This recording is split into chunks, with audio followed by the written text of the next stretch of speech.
વડોદરા શહેરની મહારાજા સયાજીરાવ યુનિવર્સિટીના faculty of કોમર્સમાં assistant professor તરીકે ફરજ બજાવતા મનોજકુમાર પરમાર જેઓને એક ખાસ અવસર પ્રાપ્ત થયો હતો. આ અવસર એટલે કે લોહ પુરુષ સરદાર વલ્લભભાઈ પટેલના જીવન પર તેઓ કઈ રીતે દેશની એકતા અને અખંડિતતાને જોડીને રાખી, કઈ રીતે તેમણે આખા દેશને એક કર્યો તે વિષય પર એક રિસર્ચ પેપર પ્રેઝન્ટ કરવાનો અવસર તેમને પ્રાપ્ત થયો હતો. આસામ ખાતે એક ખાસ સેમિનારનું આયોજન કરવામાં આવ્યું હતું અને જ્યાં વડોદરાથી ખાસ આસિસ્ટન્ટ પ્રોફેસર મનોજકુમાર પરમાર ત્યાં ગયા હતા અને સરદાર વલ્લભભાઈ પટેલનો ભારત દેશની એકતા અને અખંડિતતા જાળવી રાખવામાં, ભારત દેશની ઇકોનોમી અને બેન્કિંગ સિસ્ટમને આગળ લઈ જવા તરફ, પ્રગતિ તરફ લઈ જવામાં તેમનો શું ફાળો રહ્યો છે, આ વિષય પર તેમને રિસર્ચ પેપર પ્રસ્તુત કરવાનો અવસર પ્રાપ્ત થયો હતો.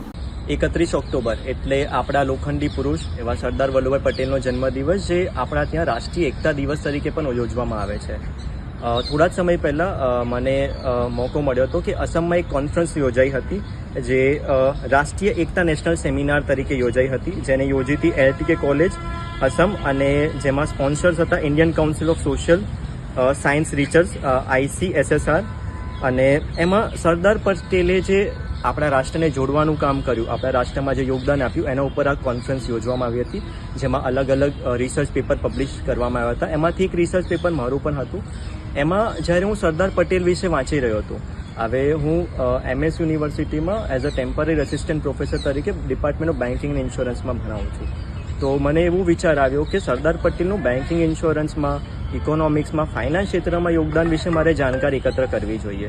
તો જ્યારે હું જાણકારી એકત્ર કરી રહ્યો હતો તો મને ઘણી એવી બધી જાણકારી મળી, જે કદાચ આજના ટાઈમ પર ખાસા બધા લોકોને આની જાણકારી નહીં હોય. અમુક જાણકારી આપણા બધાને ખબર છે કે સરદાર પટેલ એક એવા નેતા હતા જે આપણા પહેલા ગૃહમંત્રી હતા, જેમણે આપણા ભારત દેશને જોડવાનું કામ કર્યું. 562 દેશી રાજવરોને એકત્ર કર્યા અને તેમનું ભારતમાં જોડાણ કર્યું અને ભારત દેશની અખંડિતતામાં એક મહત્વનું યોગદાન આપ્યું. પરંતુ આના સિવાય બીજા જે મહત્વના કામ હતા, જેમાં જ્યારે ભારત અને પાકિસ્તાનનું યુદ્ધનો સમય ચાલી રહ્યો હતો, ત્યારે જે 55 કરોડ રૂપિયા જે પાકિસ્તાનને આપવાના હતા, તેના પર સરદાર પટેલનો એક મહત્વનો નિર્ણય હતો કે આ 55 કરોડ પાકિસ્તાનને ના આપવા જોઈએ, જે એમની નાણાકીય સૂઝબૂછતા દેખાડે છે અને એ સીધો વસ્તુ બતાવે છે કે રાજકારણ નહીં પરંતુ રાષ્ટ્રીયતાને મહત્વ આપો, એકતાને મહત્વ આપો.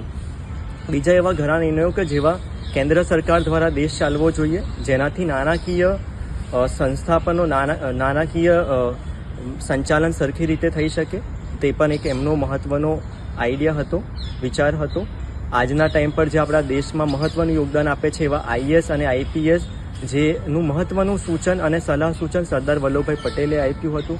ભારતની નાણાકીય સંસ્થા એવી રિઝર્વ બેંક ઓફ ઇન્ડિયા, જે ભારતની સેન્ટ્રલ બેંક છે, એમાં પણ એની પોલિસીમાં પણ સરદાર વલ્લભભાઈ પટેલનો આઝાદી સમય પછીના મહત્વનો એક ભૂમિકા હતી. આ બધી વસ્તુઓ એ સૂચવે છે કે સરદાર વલ્લભભાઈ પટેલ માત્ર એક સારા રાજકીય નેતા ન હતા, પરંતુ તેમને નાણાકીય ક્ષેત્રે, તેમને ઇકોનોમિક ક્ષેત્રે એક મહત્વની ભૂમિકા આપી હતી, જેના લીધે આપણો દેશ એક સારી રીતે, વ્યવસ્થિત રીતે ઊભો થઈ શક્યો ગુલામી પછી, અને સારી રીતે આપણો દેશ આજના ટાઈમ પર વિકાસ કરી રહ્યો છે.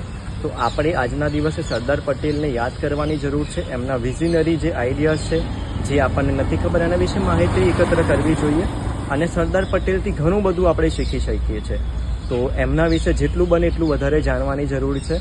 અને આપણે રાષ્ટ્રીય એકતા દિવસ એટલા માટે જ ઉજવીએ છીએ કારણ કે આપણે એકતામાં જેટલા રહીશું એટલા જ આપણે આગળ વધી શકીશું, જે સરદાર પટેલનો મૂળભૂત આઈડિયા, વિચાર પણ છે. તો આજના દિવસની તમને સૌને શુભકામનાઓ, અને સરદાર પટેલના જીવન વિશે વધુ વાંચીએ, વધુ એમનાથી શીખીએ. બસ એ જ મારી તમને સજેશન્સ છે. ધન્યવાદ.